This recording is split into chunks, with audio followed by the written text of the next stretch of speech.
Alors, on commence donc l'avant-dernier chapitre de notre année scolaire. On parle de probabilité. Alors, de façon très simple, les probabilités peuvent être une discipline extrêmement complexe, en tout cas extrêmement développée, notamment quand l'univers sur lequel porte la probabilité est ce qu'on appelle continu.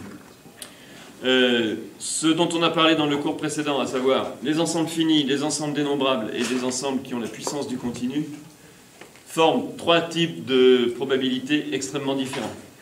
Nous, on va faire la probabilité pour les enfants. Les pistes vertes. Probabilité verte et un peu bleue. Probabilité sur les ensembles finis. L'année prochaine, vous ferez des probabilités sur les ensembles dénombrables. Piste bleue, petite rouge. D'accord ? Et puis, à l'école navale, ou dans n'importe quelle école d'ingénieur, vous ferez des probabilités sur un univers continu. Piste rouge, voire noire. Pour vocabulaire, qu'on se mette bien d'accord. Alors, on appelle une issue. On appelle issue le résultat d'une expérience. Alors, il y a beaucoup de mots qui sont sans doute un peu nouveaux. Une issue est le résultat d'une expérience aléatoire. Alors ça peut être beaucoup de choses. Une expérience aléatoire, c'est une expérience, comme son nom l'indique, qui va donner un résultat dont on ne peut pas prédire a priori la nature, oui, la valeur, non. D'accord ? Bon, tirer au loto. Mesurer la longueur du saut d'un type qu'on a pris au hasard dans la rue. Ou le temps aux 100 mètres d'un individu pris au hasard. On peut prendre Usain Bolt, on peut prendre son cousin, qui fait 120 kilos et qui n'a pas fait plus de 10 mètres depuis 3 ans. Vous voyez ce que je veux dire? C'est une expérience aléatoire. Bon, on peut imaginer toutes sortes de choses. Le fait est qu'il nous faut un résultat de nature connue, mais dont la valeur est due au hasard d'un choix. D'accord ? L'ensemble des issues,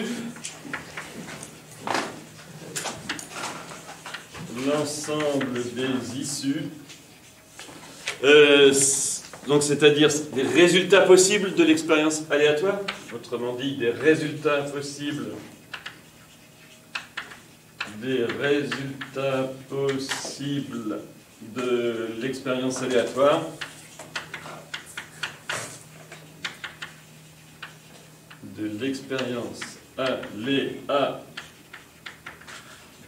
S'appelle l'univers de cette expérience.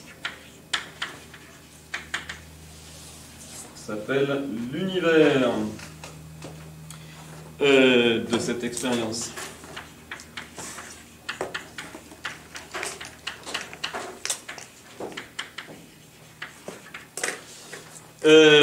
Reprenons nos petits exemples un peu idiots là, mais est-ce que l'univers de l'expérience tirage loto est fini, dénombrable, ou ni l'un ni l'autre? Il est complètement fini. Il y a un nombre fini de possibilités pour le tirage au loto. Ça vous va? Alors, dans mon deuxième exemple, qui était un peu idiot, je dois l'avouer, je m'excuse par avance, mais je me demande s'il n'est pas plutôt infini, à savoir que le fameux cousin, il peut peut-être même ne jamais faire 100 mètres.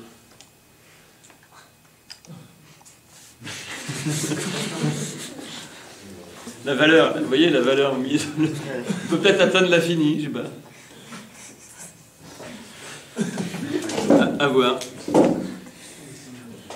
Dénombrable, ça dépend de la précision. Est-ce que vous me comprenez? Dénombrable. Alors, il peut être infini. En fait, il peut être infini. D'accord? Des types qui finissent pas, après tout, pourquoi pas. Mais c'est un peu bizarre. Dénombrable, est-ce que vous voyez que ça dépend de la précision? Si on compte au millième, on aura un temps et on pourra les classer. D'accord? Bon. Donc dénombrable si on se fixe une précision donnée. Bon, alors maintenant on va donner des noms à tout ça. Un événement, on note oméga. On note dans tout le paragraphe oméga l'univers de l'expérience en question. L'univers en question. L'univers en question. Alors, exemple, et cette fois reprenons plutôt le tirage du loto, hein, qui est quand même un exemple beaucoup plus évident. Exemple, tirage du loto. Tirage du loto, qu'est-ce que c'est que l'univers? Tirage du loto, c'est quoi? C'est l'expérience aléatoire, vous êtes d'accord? L'expérience aléatoire et tirage du loto.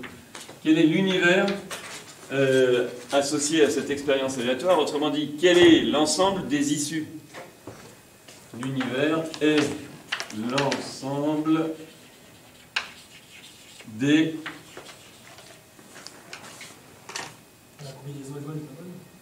Ah non, ça c'est quand on fera des probabilités, si tu veux. J'ai misé sur un ensemble de combinaisons que je souhaite voir sortir, et j'ai échoué ou réussi. Quelle est la probabilité que j'échoue? Quelle est la probabilité que je réussis? Non, là je te dis quels sont les résultats possibles, tous les résultats possibles d'un tirage du loto. Alors, combinaison ou arrangement? Combinaison. Combinaison. Pourquoi? Parce que l'ordre n'a pas d'importance. Donc, c'est le nombre de combien combinaisons de quoi? Et l'ensemble des 6... On tire 6 chiffres au loto, si je veux. Le loto, il a une importance. Selon le nombre, selon l'emplacement. Non. Au loto, l'emplacement n'a pas d'importance. Le nombre chance, tout ça. Ah, le nombre chance, le nombre étoile. Non, faisons le loto de base. 6 numéros. C'est le nombre des 6 combinaisons de quoi? De mémoire, mais alors là je suis plus très fort en loto. La première boule porte le numéro 1 et la dernière? T'es sûr? Oh, je sais plus, c'est quoi le loto? 43, 44? C'est-à-dire le nombre de parties? 49. Le nombre de parties à 6 éléments de 0,49. Le nombre de parties à 6 éléments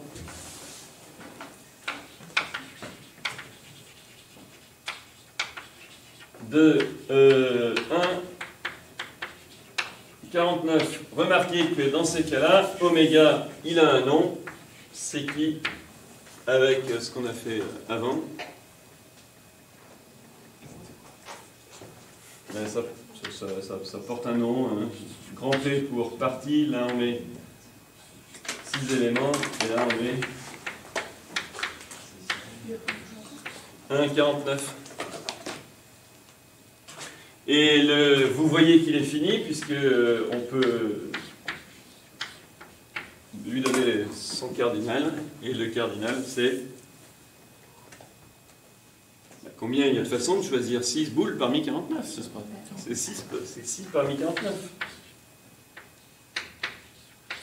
Ce qui est assez énorme, hein, si vous comptez avec la formule donnant les valeurs des k parmi n. C'est assez énorme. Alors maintenant, on continue notre vocabulaire. Qu'est-ce qu'on appelle un événement? Un événement.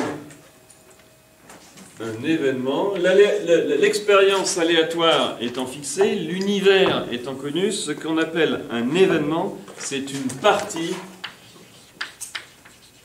est une partie de oméga. C'est-à-dire que l'ensemble des événements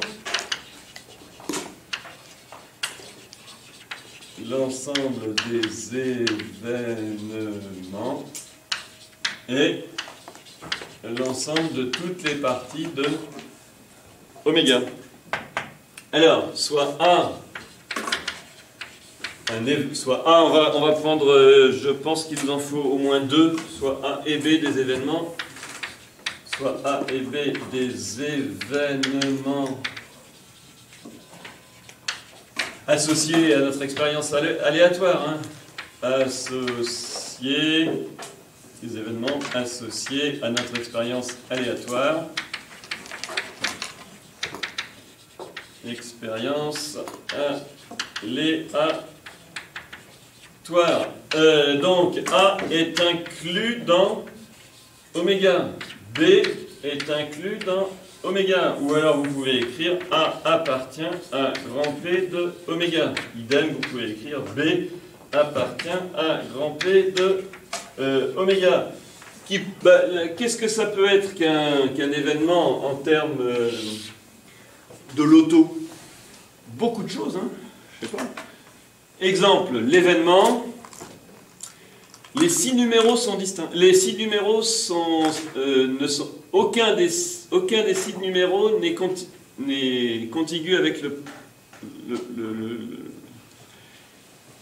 le tirage ne contient aucun numéro consécutif. Le tirage ne contient aucun numéro consécutif. Est-ce que ceci est un événement? Il y a certains tirages qui sont dans cet ensemble et d'autres qui n'y sont pas. Un autre événement est par exemple le tirage. Alors vous voyez qu'en fait, pour décrire un événement, il y a toujours deux façons de faire. Il y a une façon qui caractérise ces éléments. Un événement est une partie. Donc pour le caractériser, il faut décrire ces éléments. On peut les décrire de façon logique, comme je viens de le faire, ou alors on peut les énumérer quand c'est possible. Dans le cadre du loto, on peut dire aussi l'événement, le tirage ne contient que des nombres pairs. C'est un événement, ça? Oui. On peut dire aussi que l'événement, le tirage, ne contient que des nombres inférieurs ou égaux à 6. Alors ça, c'est un événement, j'allais dire, rare. Il contient combien d'éléments, cet événement? Un seul. Le tirage, 1, 2, 3, 4, 5, 6. Ça vous va? Vous pouvez aussi créer l'événement. Le tirage contient deux nombres identiques. Dans ces cas-là, votre événement, il est vide. Ça vous va? De même, vous pouvez créer l'événement. Le tirage ne contient que des nombres inférieurs à 5. Cet événement sera vide. Compris? Alors, y compris vide, hein, rappel, vide, remarque, vide et oméga sont des événements.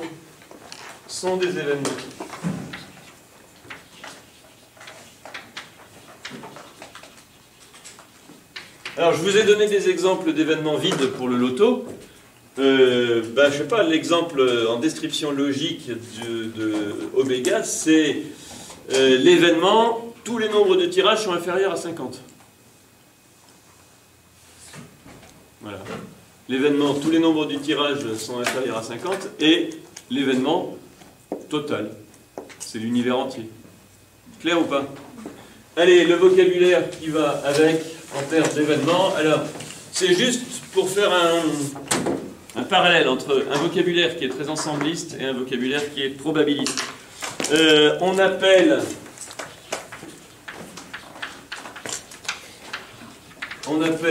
événement A et B. Quelle partie, à votre avis, on appelle événement A et B? Donc ça s'écrit comme ça, hein, A et B. On appelle événement A et B la partie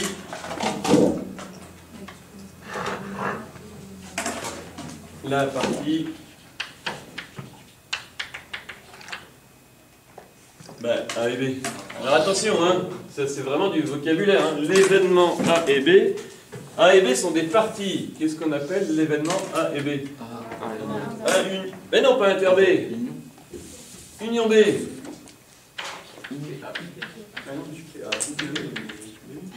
Pardon, A inter B. J'ai dit quoi? La partie A inter B. Qu'est-ce que j'ai dit? Qui a? Oui, pardon. Événement. L'événement A ou B. La partie A union B. Hop, événement A ou B, la partie A union B. Qu'est-ce que je dois vous dire? L'événement contraire de A. Événement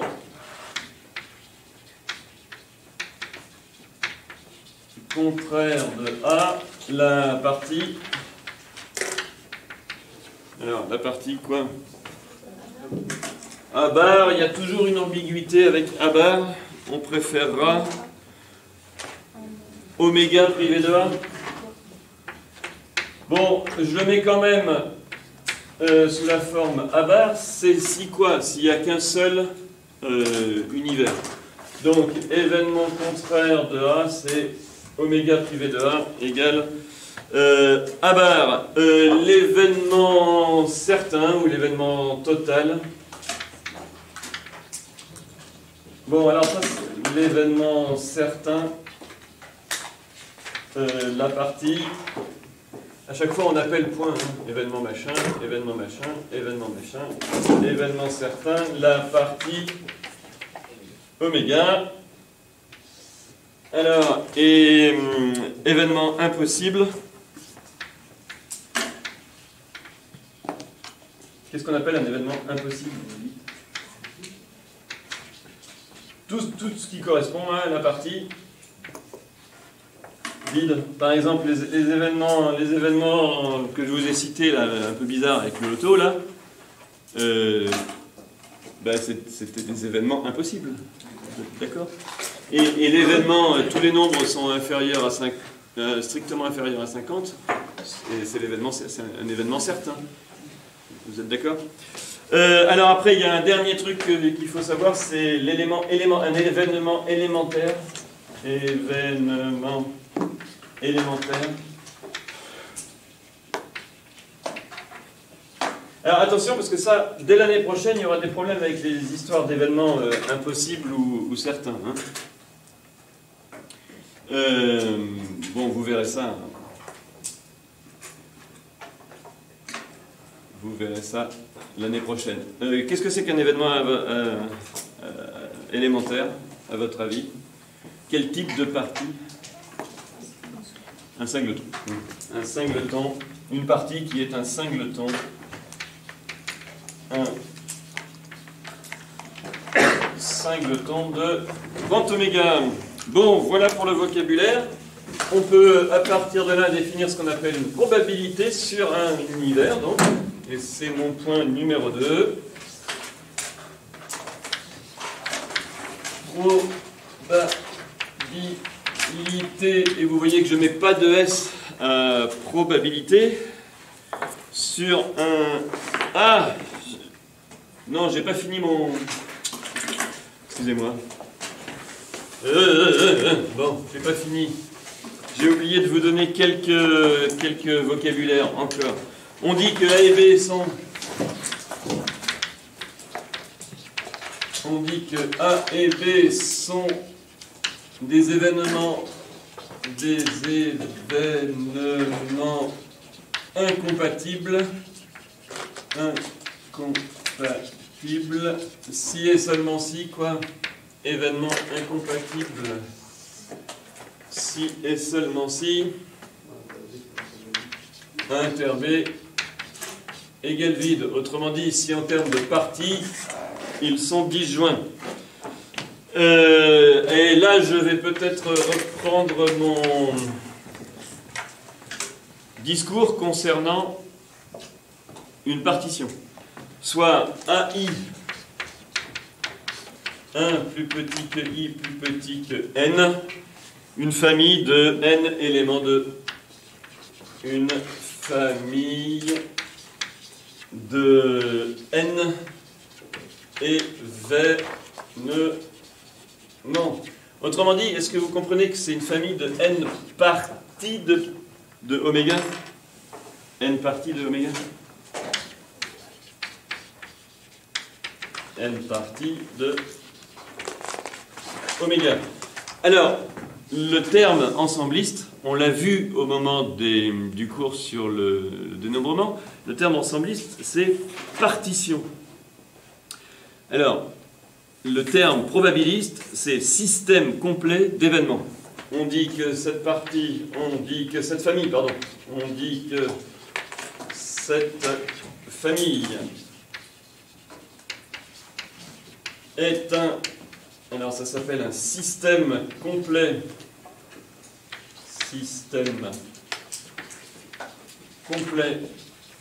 d'événements.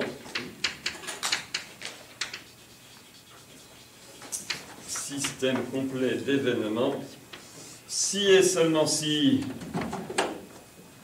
en termes de parties, les parties qui forment cette famille forment une partition de oméga. Rappelez-moi ce que ça veut dire.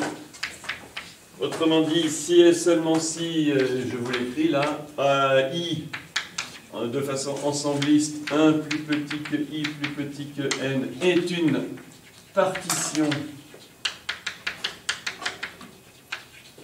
de oméga. Rappelez-moi ce que cela signifie, sachant qu'il y a 3 conditions. Quel que soit i appartenant à un n, ai n'est pas vide. Autrement dit, aucun des événements n'est l'événement impossible. Ça vous va? Ensuite, ils sont 2 à 2 incompatibles, à savoir, quel que soit i, j appartenant à un n carré, je vous écoute, on l'a fait plein de fois, i différent de j implique ai inter a j égale vide. Donc, est-ce que vous comprenez que ce sont des événements non impossibles, 2 à 2 incompatibles, et finalement, le dernier, c'est quoi? Oh non, pas de cardinal, non. Dont l'union est l'univers. Dont l'union est l'univers. Autrement dit, j'écris quoi?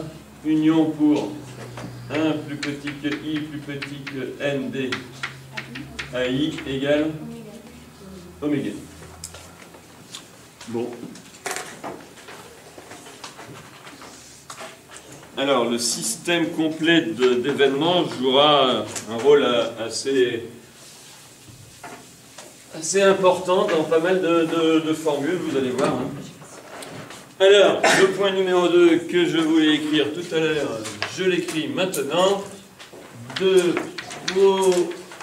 probabilité sur un univers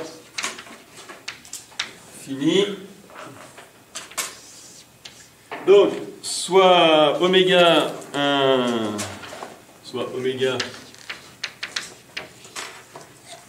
un univers comme on vient d'en décrire, un univers décrit ci-dessus. Décrit si je peux effacer la définition du système complet d'événements, qui en fait est une partition. C'est bon? Seulement, un univers décrit ci-dessus. On peut poser, puisqu'il est fini, on peut poser oméga égale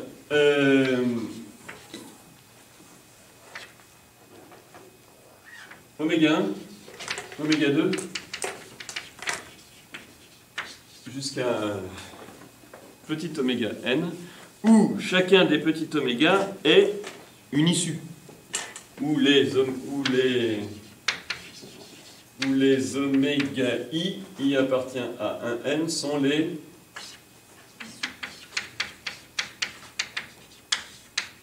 issues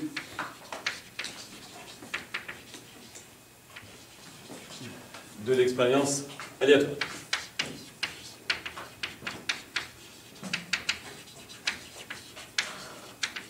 Remarquez que du coup les singletons oméga 1 jusqu'à oméga n sont les événements élémentaires. Alors, qu'est-ce qu'on appelle une probabilité? Définition.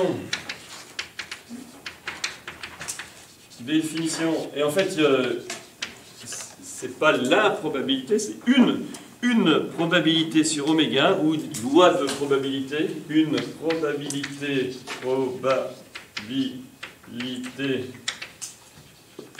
oméga, ou bien loi de probabilité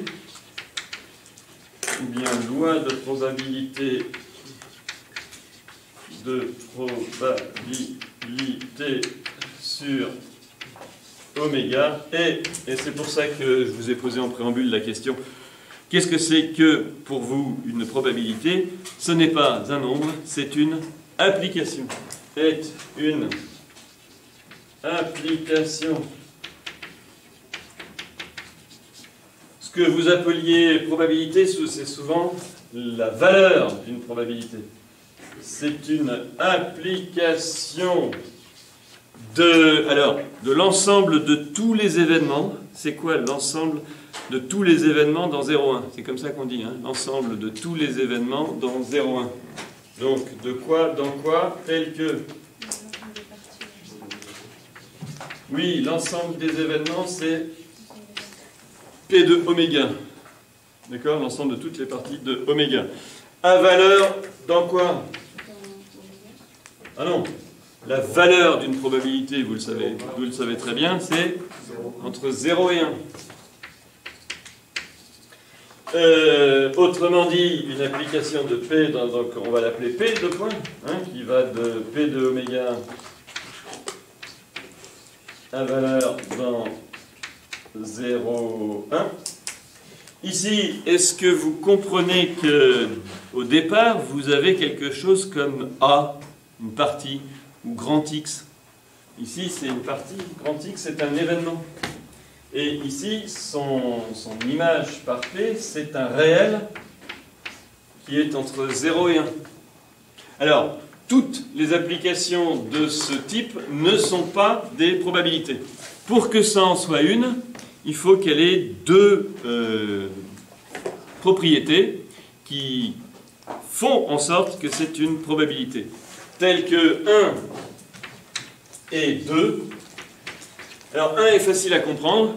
Il faut que la probabilité de l'événement certain, autrement dit que la probabilité de oméga lui-même, soit égale à 1.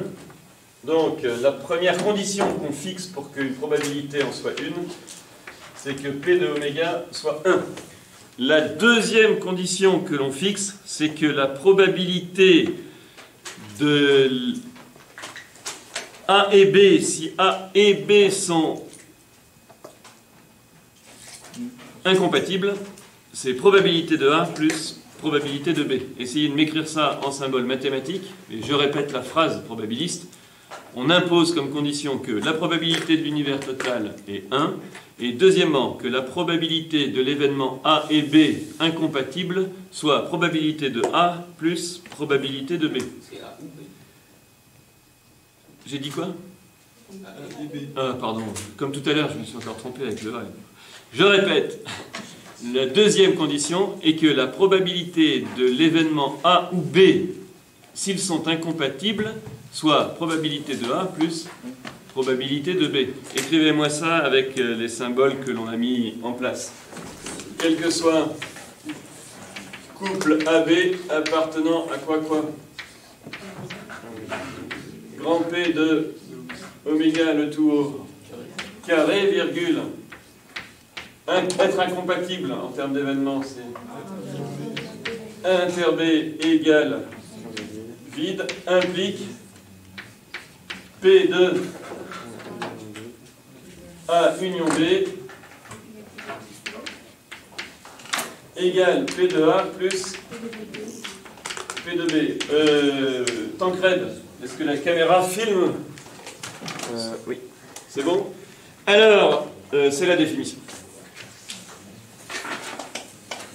Toute application vérifiant ces deux conditions est appelée probabilité. Et dans ces cas-là, finalement, notre univers, l'ensemble sur lequel on va travailler, c'est oméga muni de sa probabilité. Autrement dit, il n'y a pas, pour un univers donné, une probabilité qui soit fixe. C'est comme les produits scalaires. Est-ce que vous vous souvenez que pour un même ensemble, on pouvait le munir de produits scalaires différents? Et bien là, pour un même univers, on peut le munir de probabilités extrêmement différentes. Ceci dit, une bonne partie du travail de mise en forme, c'est de trouver la probabilité qui permet de calculer, enfin qui va avec les résultats de l'expérience aléatoire. Vous me suivez? Par exemple, dans le cas du loto, c'est ce qu'on va appeler la probabilité équiprobable. La probabilité équiprobable. Le tirage, vous savez que c'est très très bien fait, hein, les boules sont mélangées, machin, il n'y en a pas une seule qui peut sortir plus que les autres. D'accord? Donc parmi les 6, parmi 49 tirages possibles, il n'y en a pas un qui a plus de chances que l'autre d'être le résultat ou l'issue. Donc la probabilité, ce serait ce qu'on appelle la probabilité dite équiprobable. Ça va être quoi l'image d'un singleton, donc d'un événement élémentaire? C'est 1 divisé par nombre d'événements cardinal de l'univers, c'est-à-dire nombre d'issues possibles. Et si tu donnes un événement du type, j'ai choisi, vous savez, dans une grille, là, on peut choisir une dizaine de grilles possibles en ajoutant une dizaine de numéros, par exemple. Et ça fait très longtemps, hein, on ne joue plus au loto. On peut cocher 10 numéros, et si on en a 6 parmi ces 10, c'est gagné. D'accord? Donc l'événement, c'est les 6 numéros sont dans les 10 que j'ai choisis. Bon, ben là, la probabilité équiprobable, ça va être nombre d'événements favorables divisé par nombre d'événements possibles. Mais c'est qu'une probabilité, ça. En fait, dans ce cas, on dit alors que le couple oméga muni de sa probabilité est alors ça s'appelle un espace